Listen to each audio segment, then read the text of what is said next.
Hello everyone, I am सुगम। Welcome back. तो कैसे हो आप सब? आई होप आप सब अच्छे होंगे। स्वागत है आप सभी का आपके अपने एसपी स्टडी यूट्यूब चैनल पर। तो गाइस, आज हम आपके लिए लेकर आए हैं जो आपका चैप्टर है सॉल्यूशन। उस चैप्टर में जो आपके इम्पोर्टेंट क्वेश्चन है वो सारे क्वेश्चन आपको इस वीडियो में मिलने वाले हैं। तो देखिए, जो आपका सॉल्यूशन जो आपका चैप्टर है उसका फर्स्ट भाग अगर आपने नहीं देखा है तो उसका आप फर्स्ट भाग देख ले। उसमें भी मैंने जो आपका पूरा चैप्टर है वो मैंने पढ़ाया है और उसमें भी मैंने आपको इम्पोर्टेंट क्वेश्चन बताए हैं। तो जितने क्वेश्चन आपके रह गए थे वो इस वीडियो में आपको सारे क्वेश्चंस हम कवर कराने वाले हैं। ठीक है, तो वीडियो आपको पूरा देखना है बेटा। वीडियो को आप बिल्कुल भी स्किप ना करें। अगर इस बार के बोर्ड एग्जाम में आप भी टॉप करना चाहते हो केमिस्ट्री में, आपको पूरे नंबर लाने हैं, तो आप वीडियो एंड तक देखें। और देखिए, मैं हर वीडियो में आपको बताती हूँ इसी तरह से आपके जितने भी चैप्टर हैं केमिस्ट्री में, सारे चैप्टर्स की वीडियो में इसी तरह से, हर क्लास आपकी इसी तरह से होगी।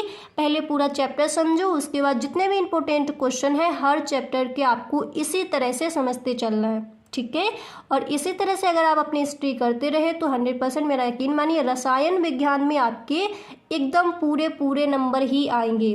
ठीक है, तो देखिए यहाँ पर जो आपका क्वेश्चन है वो मैंने यहाँ पर लिया है कि मूल अंश से आप क्या समझते हैं, उदाहरण सहित समझाइए। और देखिए, मैं इनके आंसर इस तरह से लिखती हूँ कि अच्छे से आपको याद हो जाए। थोड़ा शॉर्ट में ही आपको बताती हूँ, ठीक है, कि यहाँ पर ही आपको जितनी भी चीज़ें मैं बताऊँ सारा आपको कवर होता चले।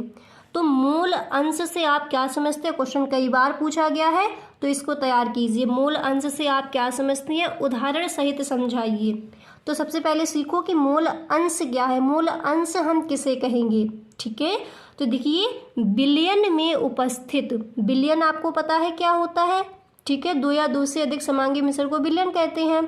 तो देखिए, बिलियन में उपस्थित किसी एक घटक या अवयव के मूलों की संख्या तथा विलेय एवं विलायक के कुल मूलों की संख्या के अनुपात को उस अवयव का मूल अंश कहते हैं। क्लियर हुई आपको डेफिनेशन? मूल अंश क्या है, और देखिए विलेय क्या है, आपको समझ आता है। बिलियन में जिस अवयव की मात्रा कम होती है वो होता है विलेय, और जिसकी मात्रा अधिक होती है, जिस अवयव की मात्रा अधिक होती है वो होता है विलायक। ये हमने समझा जब हमने आपको इसका फर्स्ट भाग बताया था, उसमें हमने समझा था कि बिलियन क्या है, विलायक क्या है, विलेय क्या है। ठीक है, पराश्रय दाब क्या है, वो चीज़ें हमने समझी थी। ठीक है, तो अगर वीडियो नहीं देखा है तो आप एक बार देख लीजिए, अच्छे से आपको चीज़ें क्लियर हो जाएगी। तो देखिए, मूल अंश की परिभाषा आपको अच्छे से क्लियर हुई। बिलियन में उपस्थित किसी एक घटक या अवयव के मूलों की संख्या तथा विलेय एवं विलायक के कुल मूलों की संख्या के अनुपात को उस अवयव का मूल अंश कहते हैं और इसे x से व्यक्त करते हैं। ओके, इतना क्लियर हो गया? किसी बच्चे को कोई डाउट नहीं है? ठीक है, अगर किसी चीज़ में देखिए, जितना भी आज मैं आपको बताऊं, कहीं पर भी कोई चीज़ अगर आपको समझ नहीं आई है तो आप हमें कमेंट बॉक्स में ज़रूर बताएं। ठीक है, आपका एक कमेंट होगा, उस पर ही वीडियो बनेगा, पर आपको जितना भी मैं बताऊं पूरा आपको समझ में आना चाहिए। ठीक है, तो देखिए, इतना आपको क्लियर हो गया कि मूल अंश की परिभाषा क्या है। अब आगे देखिए, यहाँ पर आपको ये भी क्वेश्चन में पूछा गया कि उदाहरण सहित समझाइए। तो देखिए, माना 1 बिलियन में विलेय एन मोल तथा विलायक के एंड वी मोल उपस्थित है। ठीक है, तब विलेय के मूल अंश, तो एक्स ए बराबर, आपको पता है इसको हम मूल अंश को किससे प्रदर्शित करते हैं, एक्स से करते हैं। तो विलेय के मूल अंश यानी एक्स ए बराबर एन ए बटे N plus N V. Clear हुआ इतना? अब इसके बाद देखिए, विलायक के मूल अंश, ये हो गए आपके विलेय के मूल अंश, और विलायक के मूल अंश एक्स वी बराबर N V upon N A plus N V. तो देखिए बिलियन में समस्त अवयवों के मूल अंशों का, जो आपके समस्त अवयव दिए गए हैं, और देखिए विलेय के मूल अंश, तो ये बिलियन में क्या दो चीज़ें होती हैं, विलेय और विलायक। तभी यहाँ पर बताया गया कि बिलियन में समस्त, समस्त मतलब विलेय और विलायक के मूल अंश दोनों के बताए गए हैं, ठीक है। तो बिलियन में समस्त अवयवों के मूल अंशों का योग सदैव कैसा होता है, एक होता है। यानी जो आपके विलेय के मूल अंश है और विलायक के मूल अंश है, तो अवयवों के इनके अंशों का जो योग है वो इन सबका कितना योग है, एक है। ओके, इतना क्लियर हुआ। अब यहाँ पर देखिए आगे देखिए, अर्थात X A plus X V बराबर, यानी विलेय के मूल अंश क्या हो जाएंगे, एक्स ए, और विलायक के मूल अंश यानी X B plus X B बराबर, ये किसका हो जाएगा, आपका विलेय का। तो N A upon N A plus N B plus N B upon N A plus N B बराबर 1। अभी आपको बताया गया कि बिलियन में समस्त अवयवों के मूल अंशों का योग कैसा होता है, सदैव एक होता है। तो इनका सबका ये बराबर क्या हो जाएगा, एक हो जाएगा। समझ आ गया अच्छे से। अब यहाँ पर देखिए आगे आपको एक चीज़ यहाँ पर और समझनी है, इतना इसका और आप समझ लीजिए। देखिए, अतः यदि किसी द्विअंगी बिलियन के एक अवयव के मूल अंश ज्ञात हों तो दूसरे अवयव के मूल अंश ज्ञात किए जा सकते हैं। जब आप इसका आंसर लिखो तो इस तरह से आपको लिखना है। उदाहरण, द्विअंगी बिलियन के लिए मूल अंश एक्स ए एक्स बी से निम्नलिखित प्रकार संबंधित है, यानी एक्स ए बराबर 1 माइनस एक्स बी, या फिर इस तरह से भी लिख सकते हो एक्स बी बराबर 1 माइनस एक्स ए। ओके, यानी मूल अंश बिलियन के ताप पर निर्भर नहीं करते हैं। तो आई होप बेटा आपको अच्छे से क्लियर हो गया होगा जो मैंने आपको बताया कि मूल अंश क्या है, मूल अंश की परिभाषा, यानी मूल अंश से आप क्या समझते हैं, उदाहरण सहित समझाइए। अच्छे से क्लियर हो गया? कहीं पर भी कोई चीज़ समझ नहीं आती है तो आप हमें कमेंट बॉक्स में ज़रूर बताएं, और इसी तरह से आप अपनी हर चैप्टर की तैयारी करते रहिए। इसी तरह से आपको जो भी आपका सिलेबस है, पूरा सिलेबस आपको इसी तरह से अपना कवर करते चलना है। अगर आप इस तरह से अपनी स्टडी करोगे तो 100% इस बार के टॉप पर आप ही होंगे।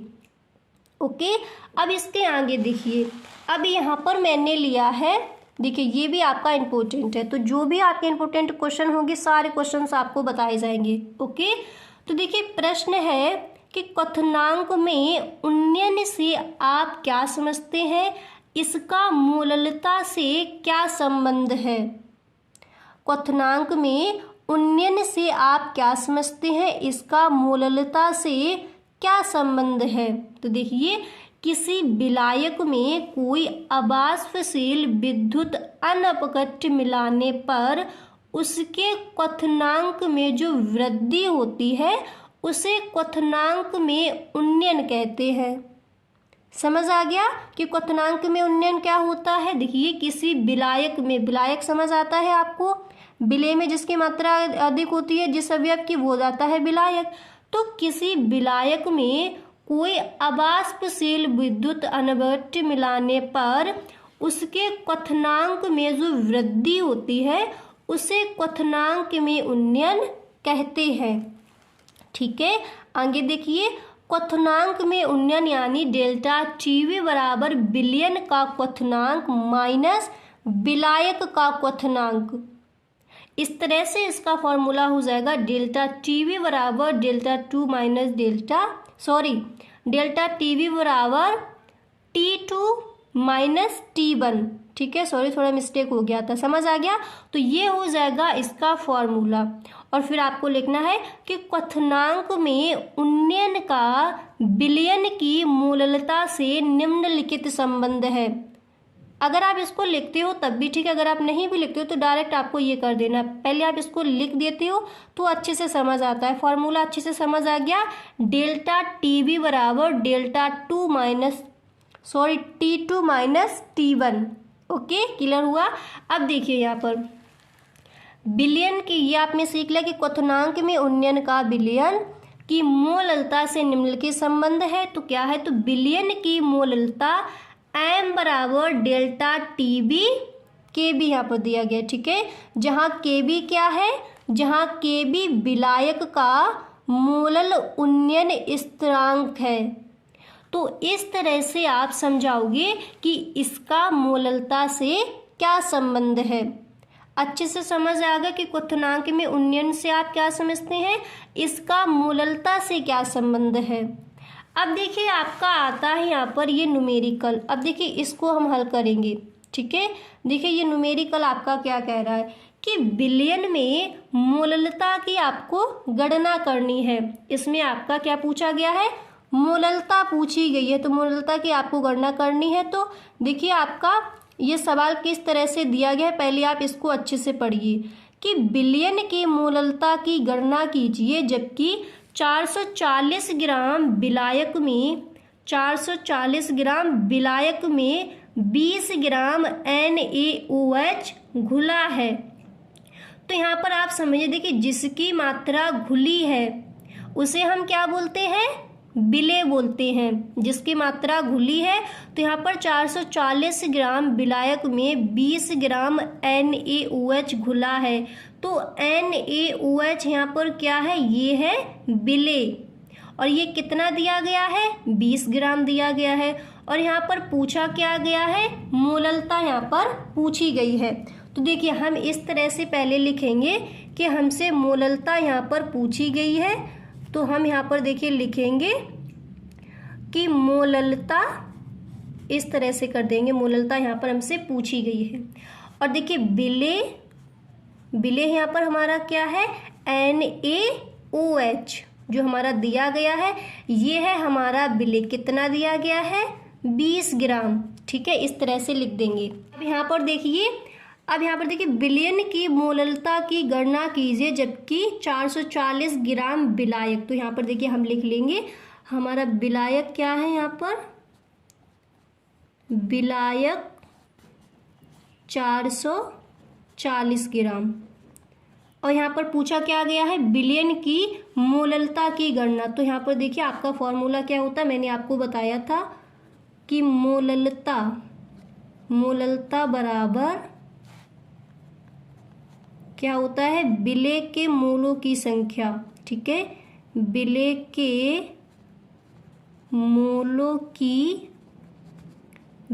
मोलों की संख्या अपॉन क्या हो जाएगा, इसमें विलायक का भार, ठीक है, अपॉन विलायक का भार हो जाएगा, ठीक है। और किसमें विलायक का भार, किलोग्राम में। तो इस तरह से लिख देंगे हम kg। ओके, यही होता है आपका फॉर्मूला, मोललता बराबर विलेय के मोलों की संख्या विलायक का भार किलोग्राम में। अब देखिए यहाँ पर जो आपका विलेय के मोलों की संख्या है वो यहाँ पर दी नहीं गई है, तो उसको हम निकालेंगे। तो देखिए यहाँ पर हमारा फॉर्मूला होता है कि विलेय के मोलों की संख्या, ओके, विलेय के मोलों की संख्या बराबर क्या हो जाएगा, विलेय का भार। यही होता है हमारा फॉर्मूला। हमने सीखा है फर्स्ट वीडियो में कि विलेय का भार अपॉन विलेय का अणुभार, विलेय का भार अपॉन विलेय का अणुभार। अब यहाँ पर देखिए, अब विलेय का भार तो हमें दिया गया है, क्या है विलेय का भार, NaOH कितना दिया गया है, 20 ग्राम दिया गया है। और हमें यहाँ पर विलेय का अणुभार तो दिया ही नहीं गया है। तो विलेय का अणुभार क्या होता है, आप यहाँ पर देख लीजिए। यहाँ पर देखिए विलेय का जो हमारा अणुभार है वो कितना होता है, देखिए NaOH। तो Na देखिए आपको दिख रहा है, तो देखिए Na बराबर हमारा कितना होता है, 23। और क्या दिया गया है, O। तो O हो जाएगा 16, आपको पता है। और H क्या होता है, 1। तो इन सबको जब हम ऐड करेंगे तो हमारा कितना आ जाएगा, ये 40 आ जाएगा। कितना आ जाएगा, 40। तो यहाँ पर देखिए विलेय का भार कितना दिया गया है, हमारा विलेय का भार 20 दिया गया है। तो देखिए इस तरह से हम यहीं पर इसको लिख दे रहे, ठीक है। 20 अपॉन कितना हो गया था, 40। तो जब हम इसको हल करेंगे तो हमारा कितना आ जाएगा 1/2। इतना क्लियर हो गया। आपने निकाले विलेय के मूलों की संख्या, विलेय का भार अपन विलेय का अनुभार, तो 1/2 हो गया। अब देखिए, अब इसके बाद हमें क्या करना होगा। अब देखिए यहाँ पर आपके विलेय के मूलों की संख्या, विलेय का भार, ये सब आपका निकल आया। अब इसको देखिए, मोललता बराबर क्या था, विलेय के मूलों की संख्या। तो विलेय के मूलों की संख्या हमारी कितनी हो गई थी 1/2। तो यहाँ पर हम लिखेंगे 1/2। अब इसके बाद देखिए आपको क्या दिया गया है, विलेय के मूलों की संख्या अपॉन विलायक का भार। तो विलायक का भार हमारा यहाँ पर कितना दिया गया है, देखिए विलायक का भार हमारा दिया गया है 440। ठीक है, ये इस तरह से कर लेंगे, क्या हो जाएगा इंटू 440। अब किस में दिया गया है, ये किलोग्राम में दिया गया है। तो जब ये किलोग्राम में दिया होता है तो हम ऊपर क्या कर देंगे, 1000 का इसमें गुणा हो जाएगा, यही हो जाएगा। तो देखिए हमने रख दिया विलेय के मूलों की संख्या कितनी हमारी निकल के आई थी 1/2। ओके, इसके बाद विलायक का भार हमें रखना है, तो विलायक का भार कितना हो जाएगा 440 हो गया। अब इसको देखिए जब हम हल करेंगे तो ये हमारा हो जाएगा 25/22, और जब इसको हल किया जाएगा तो हमारा आ जाएगा 1.13। ये हो जाएगा आपका आंसर। तो आई होप आपको समझ आ गया होगा कि बिलियन की मोललता की गणना हम किस तरह से करते हैं। ठीक है, तो इस तरह से हो जाएगा आपका ये न्यूमेरिकल। तो देखिए आज के लिए बस इतना ही, हम मिलते हैं नेक्स्ट वीडियो में। अगर आपको वीडियो पसंद आया है तो वीडियो को आप एक लाइक कर दें, अगर आपको पसंद नहीं आया है तो इस वीडियो को आप डिसलाइक करके भी जा सकते हो। Okay, thank you.